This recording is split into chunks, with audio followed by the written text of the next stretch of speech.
This is a new series which questions some of the events which are taking place in and around Europe and the Western democracies.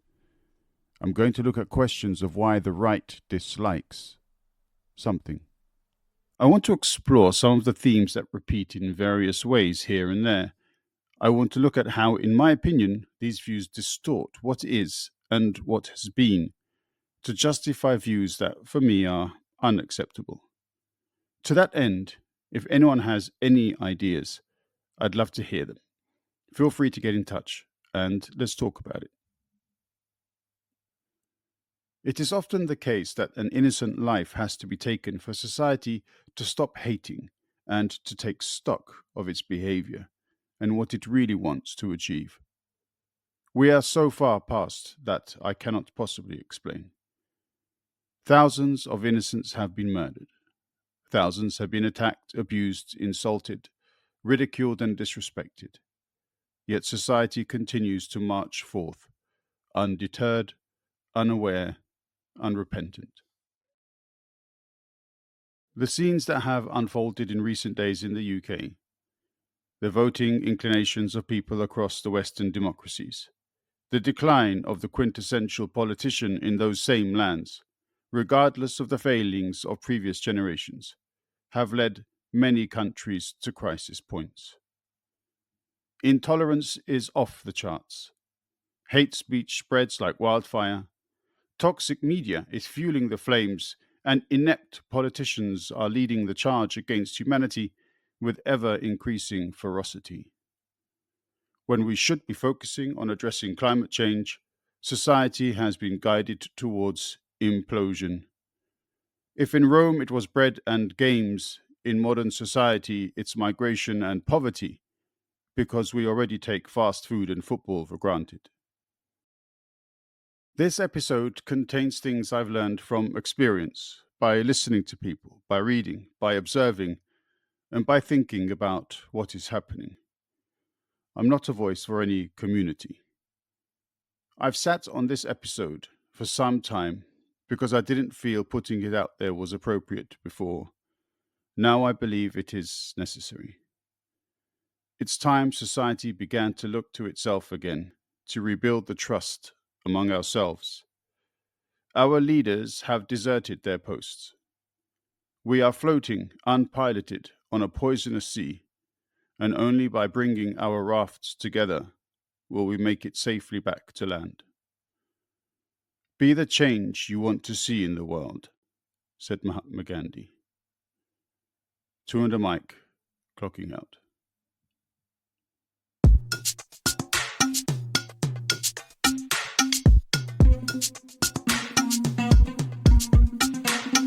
Dung weche pek kod welo mabiro tu under mic.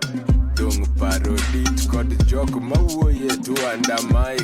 Seche tin sud buta wawinji tu under mic. Wala wachokre wabed piny bi wawinje ero chako mit ndi and a mic podcast makende. The first topic for why the right dislikes is diversity. We've seen recently a number of well-known right-wing activists criticizing the politics of diversity or positions in companies which seek to develop diversity, equity, and inclusion. The view of the far right, right-wing, and conservative right is that by promoting DEI initiatives, the local white Anglo-Saxon, in the case of the UK and USA, but equally white European in other European countries, are immediately set at a disadvantage. Not only do they have to overcome social and class discrimination forced upon them by the rich, on top of that, they now have to fight an uphill task because people of ethnic backgrounds from further afield are being prioritized.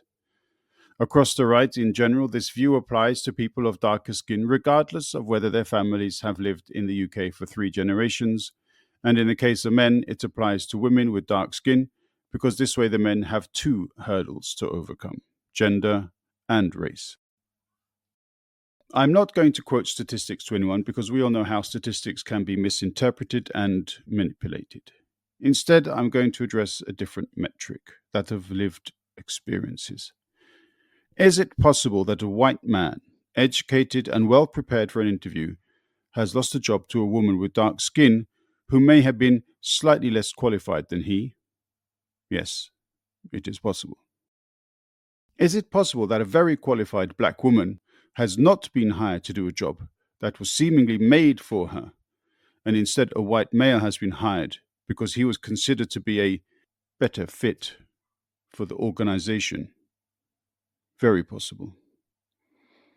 Lived experiences among black communities is that this second example is actually the norm. So what is the difference? Can they both be true? To a limited extent, yes. What is perhaps more noticeable is the ensuing noise and hubbub.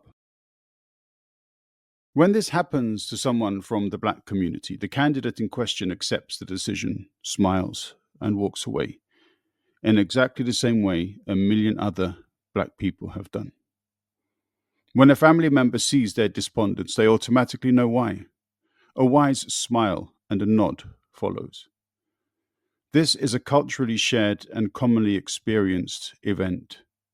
It is a pain that is immediately understood, shared, internalized, and overcome.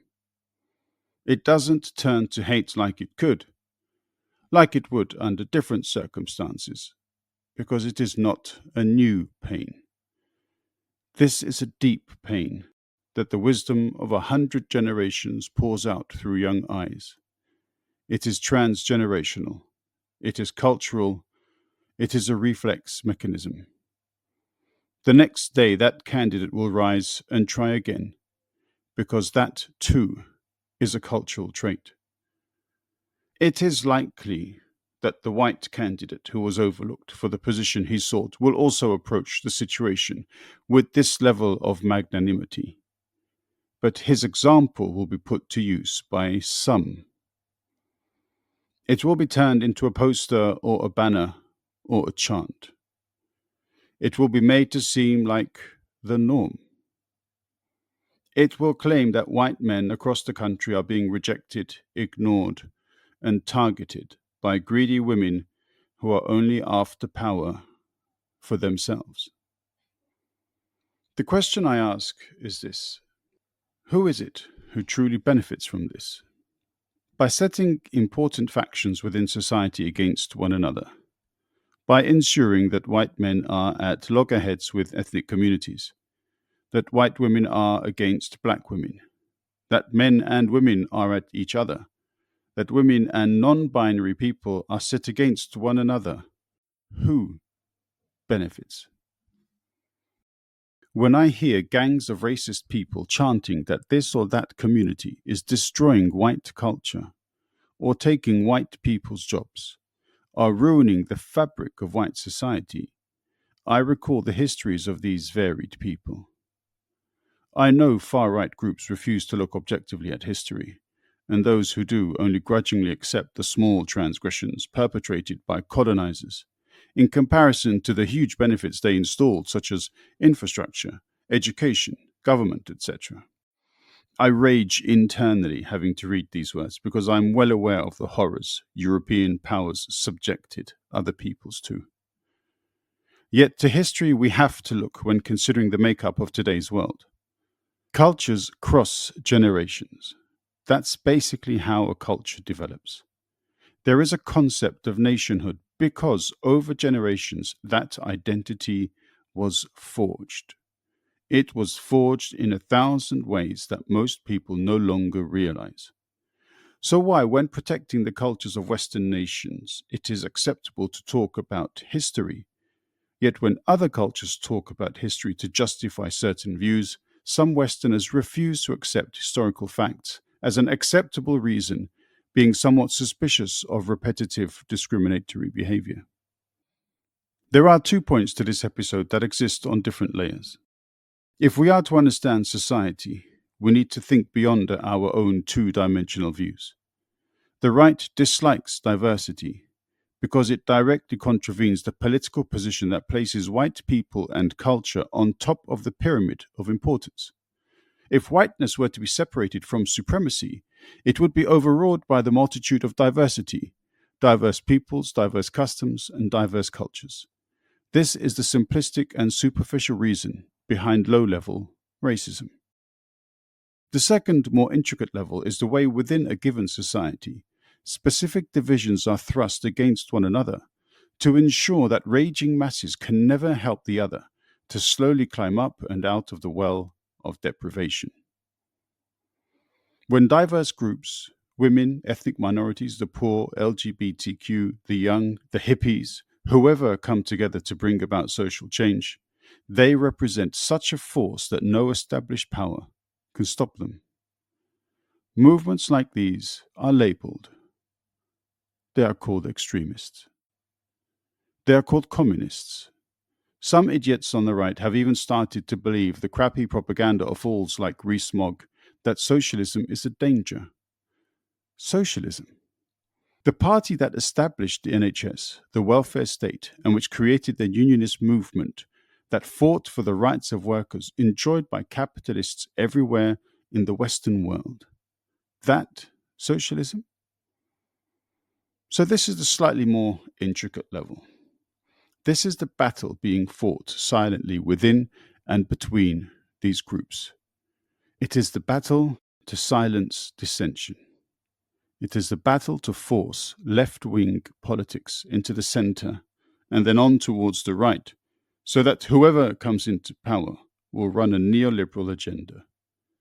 It is a battle to make people believe that real decency is a crime and human understanding and empathy are treasonous. Two, and a mic.